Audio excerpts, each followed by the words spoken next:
کل رات سے سوشل میڈیا ذرائع پر خبر گردش کر رہی ہے کہ سعودی عرب میں کفالت کا نظام ختم ہو گیا ہے۔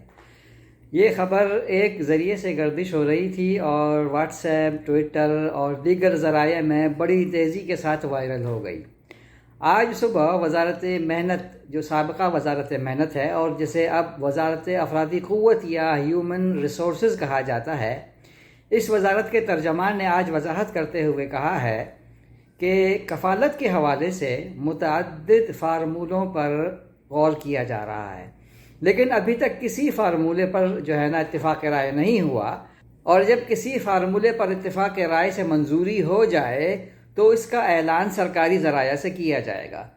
وزارت کے ترجمان نے کہا ہے کہ اس طرح کی خبریں سرکاری ذرائع سے حاصل کی جائیں۔ اردو قارئین کے لیے اردو نیوز واحد ذریعہ ہے جس میں انتہائی مستند خبریں شائع ہوتی ہیں۔